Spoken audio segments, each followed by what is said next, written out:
Black twins denied boarding until their phone call to CEO Dad pulls the plug on flights. Sometimes, just 10 seconds at a check-in counter is enough for society to reveal its true face. A gripping, dramatic story is unfolding. To continue the journey, hit like and subscribe so you won't miss the next powerful and emotional stories from Black Strength Stories. That morning, Dallas Love Field Airport was packed with travelers rushing to catch weekend flights. Amid the colorful crowd were two standout faces, Corbin and Kira Mark, 17-year-old African-American twins who were tall, energetic, and walked with a rare confidence for their age.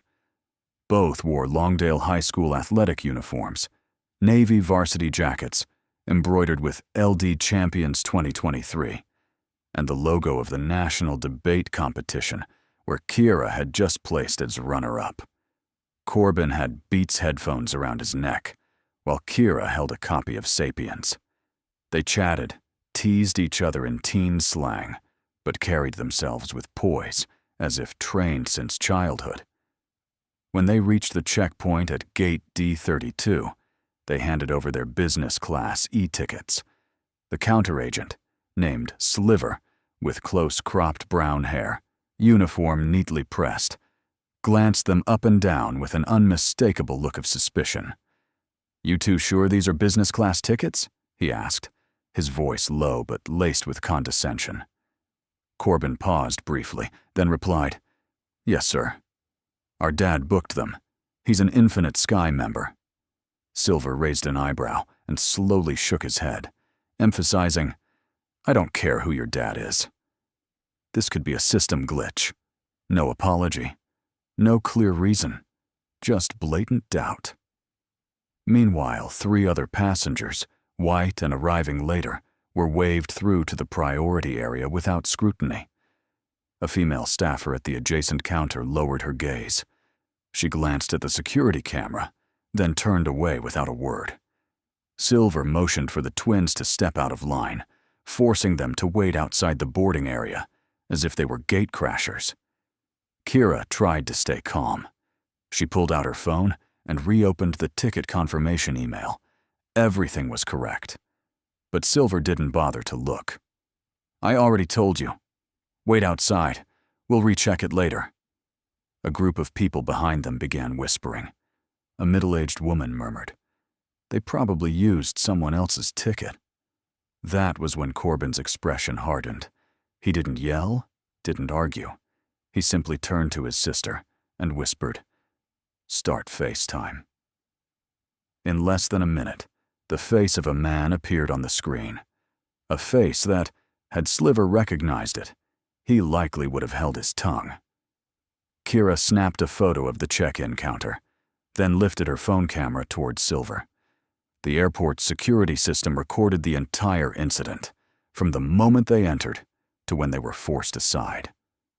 A tech staff member monitoring the system confirmed there had been no ticketing glitches that morning. But what Silver, and the dozens watching, didn't know was this. The 2 teens being questioned because of their skin color were the children of a man who holds controlling shares on the board of the airline. One discriminatory gesture, on what seemed like an ordinary morning, had triggered an undercurrent no one could have anticipated. Silver, and most of the passengers present that morning, had no idea that standing behind the 2 teens being held at the gate was one of the silent powerhouses of the U.S. aviation industry, Liam Mark, father of Corbin and Kira. He didn't appear in newspapers, didn't speak at conferences, but his name often surfaced in closed-door meetings with major banks in New York, London, and Singapore. Liam wasn't born into wealth. He grew up in East Liberty, Pittsburgh, a neighborhood CNN once called the Red Triangle in 1984, due to its alarming unemployment and crime rates. His parents died young. Liam was raised by his aunt, relied on food stamps, and attended an underfunded public school that didn't even have enough textbooks. At age 11, Liam was kicked out of the public library for secretly taking home a copy of Calculus, Early Transcendentals by Stewart, a book the library didn't think any black kid needed. But that very book, and his determination, led Liam to a full scholarship at Carnegie Mellon University, where he earned a double degree in computer science and finance in just 3.5 years. At 32, after 7 years at Goldman Sachs and a stint at a venture capital firm in Boston, Liam founded Skylure Holdings with an initial investment of just $800,000 pooled from a few former classmates. Many laughed at him, a black man dreaming of controlling the global aviation logistics market. 2 decades later, Skylure manages a portfolio worth $17.6 billion, including an 18% stake in Infinite Sky Airlines, the very company Silver works for. Liam never used his status to give his children unfair advantages. On the contrary, he was exceptionally strict when it came to their upbringing. At home, his children were required to keep a weekly journal, participate in 3 extracurricular activities, and complete mandatory summer internships starting at age 15. Power is a form of trust, he often said, and if you don't know how to be accountable, you don't deserve it. Corbin and Kira understood that well. They never sought attention for their family name, but they also never allowed themselves to be humiliated by prejudice. That's why Corbin didn't lash out or curse like an angry teen. Instead, he opened FaceTime and said just one sentence. "Dad, we're being denied boarding for no reason." On the other end, Liam didn't ask many questions. His face remained silent for a few seconds. Then he said, "Put the agent on the phone." When Sliver refused to take the call, Liam gave a slight smirk and said, "Note the time. 9:16 a.m., flight 422, gate D32. You'll understand what this means within the hour." At that moment, Tracy Elilas, Liam's senior aide and also the chief legal officer at Skylure, received a directive. Prepare an internal statement. Have Infinite Sky's HR review their anti-discrimination policies immediately, and cut all executive access at D32 until I've reviewed it personally. The people at Dallas Airport had no idea a power shift was already underway, all because one employee thought he could decide who deserved to fly business class based on skin color alone. And while Sliver continued trying to convince his colleagues he was just following protocol, the first steps to shake the entire system had already been set in motion, quietly, coldly, and precisely, just as Liam Mark had run his financial empire for the past 20 years. 9:18 a.m., Liam Mark's private Gulfstream G650 was gliding over New Mexico airspace when a FaceTime call from Corbin appeared on the integrated iPad screen in the operations cabin. The satellite signal was stable, and the image was crisp enough to capture every expression. Liam straightened up when he saw the scene at gate D32. Corbin was pulled aside by an agent, Kira was clutching her backpack with a confused face, and white passengers behind them were being invited on board without any hassle. No curse words, no shouting, only the darkened gaze of a man who had learned to claim the world without making noise. Liam picked up the phone and said, "Put the agent on the phone." Corbin held it out, but Sliver, a white man in his 40s, pepper gray hair, name badge crooked, glanced at the screen and replied in a dismissive tone, "We're following standard procedure. There's an irregularity with the tickets." Liam furrowed his brow. The tickets were purchased via Infinite Sky's internal account and paid with a corporate black card under Skylure Holdings. What's the irregularity? Silver shrugged. We reserve the right to flag and verify if something seems off. Company policy. 10 minutes later. At Infinite Sky's headquarters in Atlanta, an executive emergency-level email simultaneously appeared on the screens of 7 vice presidents and senior executives. The sender, Liam Mark, chairman of the third-largest shareholder board. The subject line was brief. Urgent. Halt operations at Love Field. The message consisted of only 4 lines. I've identified a breach in the boarding priority procedure and signs of discriminatory conduct at Gate D32, directly affecting 2 business-class passengers. I request a full suspension of all departures from D32 for 2 hours, pending an independent investigation. If this request is not met within 20 minutes, Skylure will freeze the $46 million contract for the automated check-in system scheduled for launch next month. Liam Mark, exactly. At 9:43 a.m., an internal alert was issued to the Love Field Operations Station. All boarding at gates D32, D33, D34 is temporarily suspended due to a critical system-wide technical inspection. Passengers were asked to return to the lounge. Technical staff arrived with scanning equipment, but no one knew the real reason. Only a small group, including senior managers at Infinite Sky, understood. A quiet storm was starting to rise. Silver, at this point, had still not been informed of anything.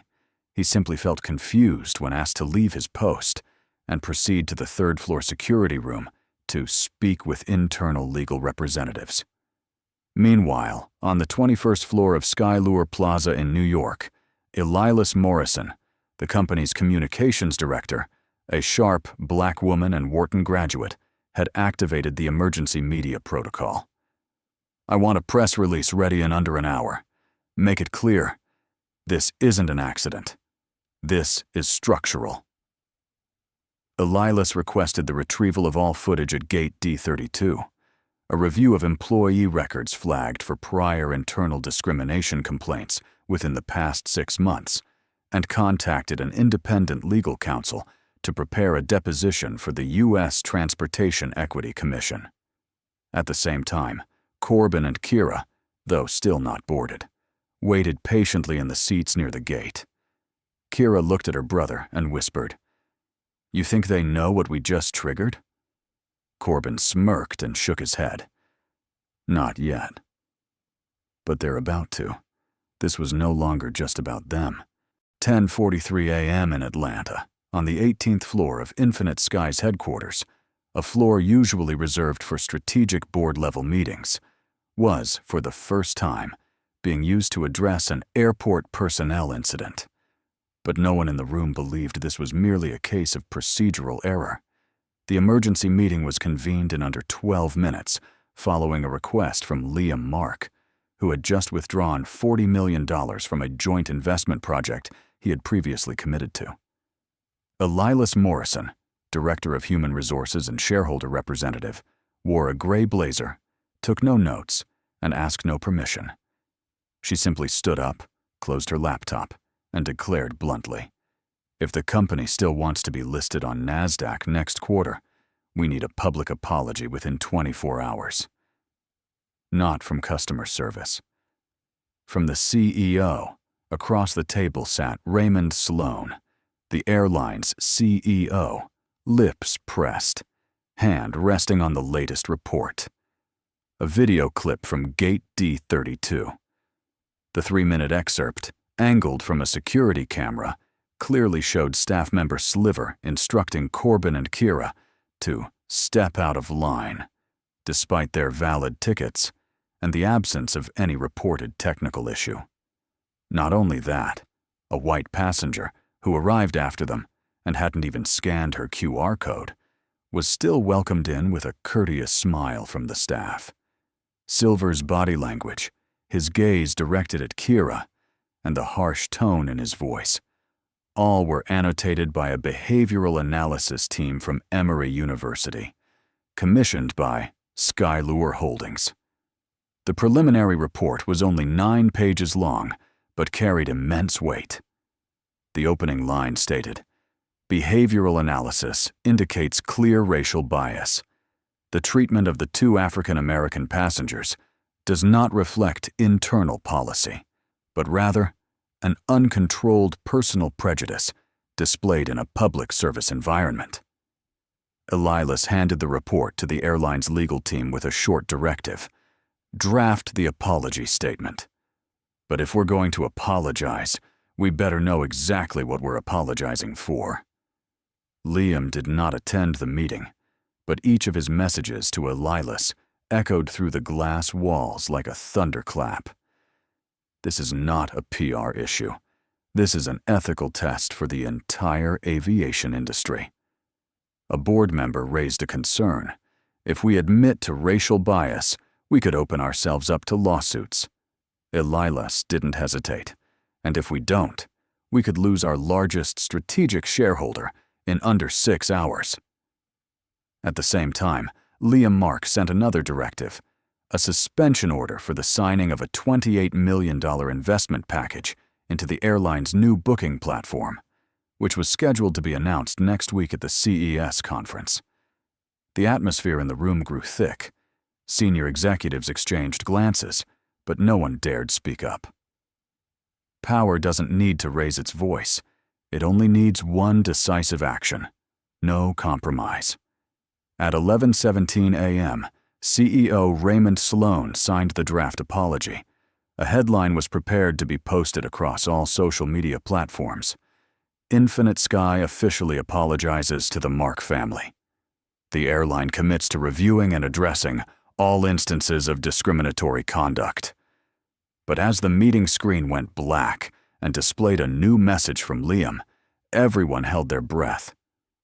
An apology is the beginning, not the end. We're not flying forward until this is fixed at the root. And that was the moment everyone in the room realized. They weren't just dealing with an angry father. They were facing a value system that could not be bought, and a system-wide reckoning that might begin at one small gate marked D32. At 11:42 a.m. that morning, Liam Mark sent a formal 3-page document to the executive board of Infinite Sky. There were no threats, no ambiguities.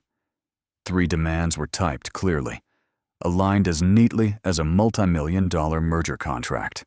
A public apology, addressed specifically to Corbin and Kira Mark, must be posted across all official social media platforms of the airline within 24 hours. The apology must include the full name of the responsible individual and a specific commitment to changing internal policies. There was no room for technical issues or isolated incidents not representative of the organization. Mandatory retraining of all check-in staff at the 34 major airports where Infinite Sky operates, including modules on implicit bias, equitable service culture, and discriminatory behavior in customer interaction.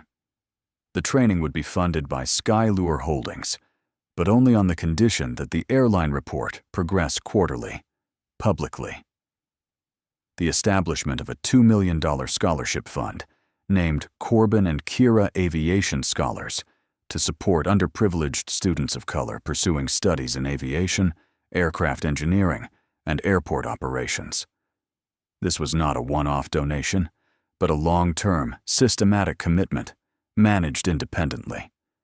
At the end of the letter, Liam wrote clearly, "If the above 3 conditions are not fully met within 10 days, Skylure Holdings will proceed to withdraw all capital, currently valued at $830 million in equity, and holding a decisive voting seat on the shareholder board." The document carried no threats, yet it froze the entire executive floor of Infinite Sky. The legal director proposed delaying a response. The head of communications sighed, "If we don't comply, the media will dissect every detail." But CEO Raymond Sloan understood better than anyone. There was no time for hesitation. That very day, Sliver, the staff member who insulted Corbin and Kira, was suspended indefinitely.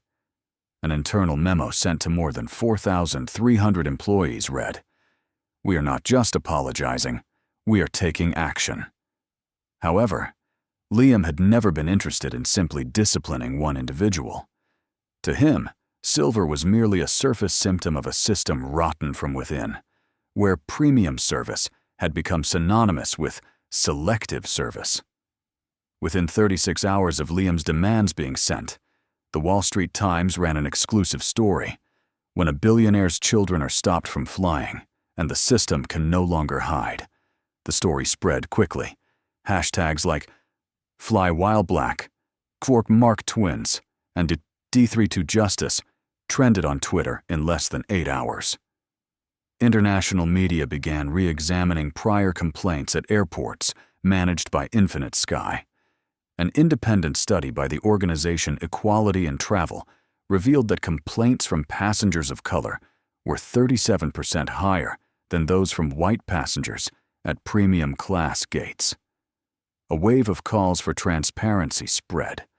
Other airlines began fearing being swept into the media storm. In a CNBC interview, when asked about the incident, the CEO of a rival airline responded, "If you have to ask why 2 black teens were suspected of holding first-class tickets, then the problem isn't with them, it's with our industry." Liam gave no interviews, but he didn't need to. His silence, backed by data, action, and a deep sense of dignity, was enough to tilt a system that once believed money and power were the only measures of a person's worth. And as the storm of public scrutiny continued to rise, Liam was already preparing the next step, not just to correct an airline, but to change an entire industry. An industry too accustomed to deciding who gets to move ahead and who has to step aside for further screening.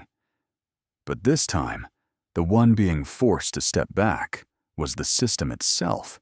Just 11 hours after the incident at Gate D32, the hashtag #TheMarkTwins reached number 3 on US Twitter.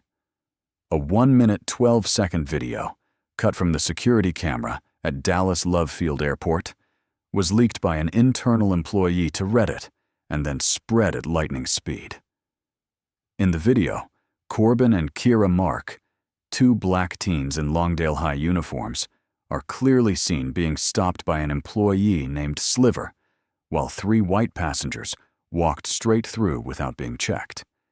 In just the first 24 hours, the video reached 12.3 million views, over 210,000 shares, and 1.6 million comments across X, formerly Twitter, TikTok, Instagram, and Facebook.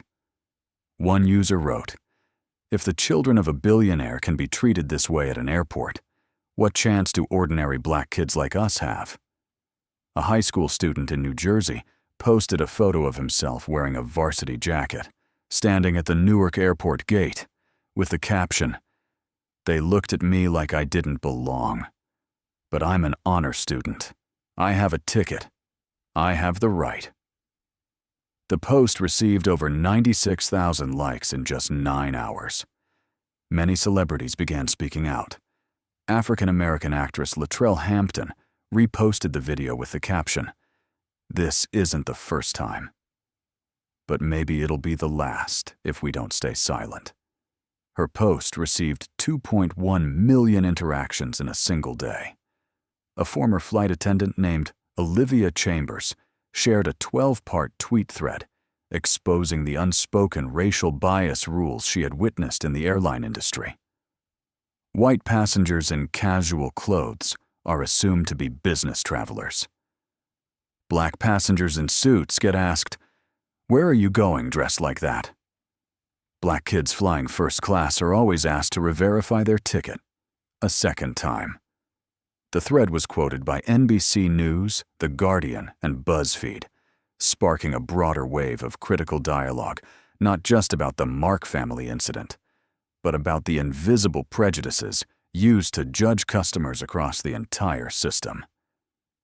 On TikTok, a mashup video spliced footage of Sliver denying Corbin, then cut to a clip of Liam Mark speaking at last year's Global Investment Summit. It quickly became a trend. The caption read, "He owns part of the airline." And they still thought he wasn't qualified to buy first-class tickets for his own kids. In just 36 hours, the video reached 9.7 million views, with over 13,000 users recreating it in voiceovers across multiple languages, French, Spanish, and even Vietnamese. One question stood out across forums. If this could happen to the rich, the powerful, and the recorded, just because of skin color, how many others have been silently pushed out of lines off flights, away from opportunities. Equality in Travel, a non-profit watchdog for inequity in the travel industry, released a flash report. 83% of 2,000 social media stories about discriminatory flight experiences came from people of color, and over 60% of those complaints were never addressed. In an interview on CNN, sociologist Dr. Candace Powell stated, "We're not just talking about 2 children treated unfairly. We're talking about a multi-billion-dollar industry where discrimination is normalized under the term risk management protocols." The hashtag #TheMark was no longer just about one incident. It became a symbol for all the forgotten stories, for every time a child of color had to bow their head because of a system glitch. And among the wave of public outrage, Corbin and Kira remained silent. No posts, no statements. But that silence only made people more eager to hear their voices. And they will speak. But not with words, through the changes that are coming, step by step, from within. 3 days after the incident at Gate D32, while social media was still ablaze and primetime news continued airing the surveillance footage, Liam Mark quietly appeared at Dallas Love Field Airport, the place where it all began. No security escort, no media announcement. He wore a white shirt, gray slacks, and carried the same worn leather briefcase he had used since his days at Carnegie Mellon. He sat on a gray plastic bench near Gate D32, the exact spot where his 2 children had been asked to step aside just 3 days earlier. A young flight attendant recognized him and quietly approached. "Mr. Mark, is there anything I can assist you with?" Liam looked up and calmly replied, "I need this place to be safe for all the kids who look like mine. And if it can't be, then no one should feel safe here." Word of Liam's presence at the airport spread quickly internally. Airport CEO Hector Brace was urgently summoned to the 3rd-floor meeting room. The meeting lasted 2 hours and 36 minutes, attended by representatives from the Dallas City Council, Skylure's legal counsel, and 3 senior airline executives. According to a leaked internal source, Liam never raised his voice. He simply presented data. In the past year, there had been over 4,100 complaints related to discriminatory conduct during the airline's boarding process, yet only 4% were addressed. Out of 30 scheduled inspections, 19 reports noted behavioral bias against Black passengers, particularly youth and women. And 73% of new hires at 8 major airports had never received any training on unconscious bias. Faced with public pressure and irrefutable data, a bilateral agreement was signed on the spot. Retraining all ground staff at the airline's 34 airports under the oversight of the Dallas Anti-Discrimination Commission and 2 national civil rights organizations. A new anonymous discrimination reporting system would be implemented, allowing passengers to submit incidents directly to an independent oversight board. A formal apology would be issued in writing and broadcast nationally, clearly naming the victims, the incident, and outlining specific commitments for change. But it didn't stop there. Skylure Holdings announced a $10 million investment to develop Airfare, a transparent, independent platform rating airlines based on fair treatment.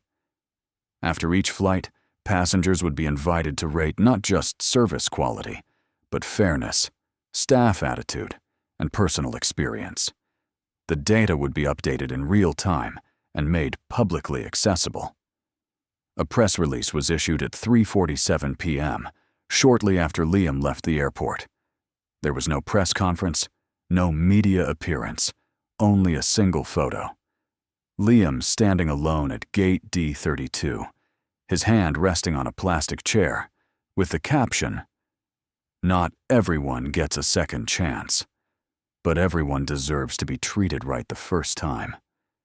Liam's silence once again became the most powerful language, and this time, it did not just shake a single airline. It forced an entire industry to face the true face of what they called standard safety procedures. Within 48 hours, 4 other major U.S. airlines announced internal audits of their racial bias training systems. The Association of Flight Attendants declared an open public hearing forum under the theme, "Equality Boarding. Fairness begins at the gate." And at Dallas Love Field, the place that once marked the weight of a seemingly minor act, it had now become the epicenter of reform. No one could have imagined that one FaceTime call, one father's shake of the head, could pull an entire industry into motion. But when power belongs to someone who knows how to stay silent at the right time and act in the right place, change is no longer a possibility. It becomes a certainty. 6 weeks after the incident that shocked the nation, something unexpected happened in a lecture hall at Stanford University. The course, Leadership and Corporate Justice, long taught by Professor Rhonda Maxwell, one of the country's leading experts in ethical management, officially incorporated the Mark family's case into its curriculum. The case study, titled Flight 309 and the Mark Family, The Cost of Bias, spans 57 pages and includes a complete minute-by-minute timeline from the first moments at Dallas Love Field to Liam's interview on 60 Minutes. It analyzes 3 layers of the issue: microaggressions and racial bias, leadership response, and corporate responsibility to minority communities. Liam Mark personally reached out to Stanford. He not only granted permission to use all surveillance footage, internal email records, and legal advisory reports, but also declined any royalties. In an email to Professor Maxwell, he wrote, "I don't need to be taught. But if the next generation can learn to do better than I did, then I know I've done something right." MBA students were required to debate 3 central questions. If you were the airline CEO, how would you respond after receiving the video? How can employee training systems be improved? Is leadership like Liam Mark's idealistic or realistic? Meanwhile, Corbin and Kira Mark, now back at Longdale High School, unexpectedly became familiar faces at youth leadership summits. One of the first events the siblings attended was the Next Gen Leadership Forum in Chicago, where over 4,200 students from 21 different states gathered. On stage, Kira held the microphone without a hint of fear. She shared, "It wasn't about the plane tickets. It was about how people look at you and assume you don't belong, just because of your skin color." Corbin only said one sentence that left the entire auditorium in silence.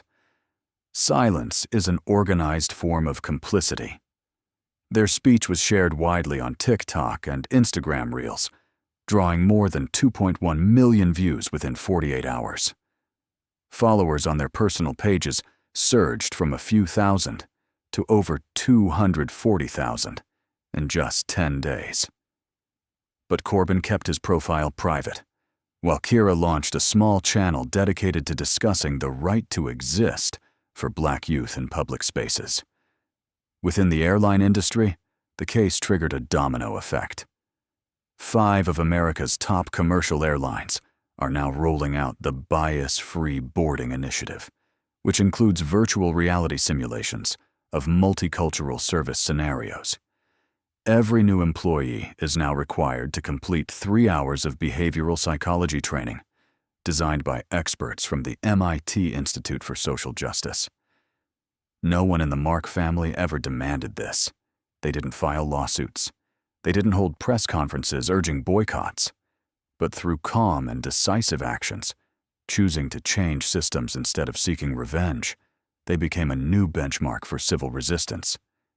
And as one Harvard lecturer remarked, the Mark family didn't need a courtroom to get justice.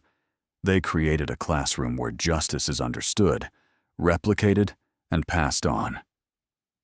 What seemed like an ending at an airport gate has now opened doors in classrooms across the United States, where each new generation of leaders must answer the question: when you witness injustice, will you stay silent or will you act?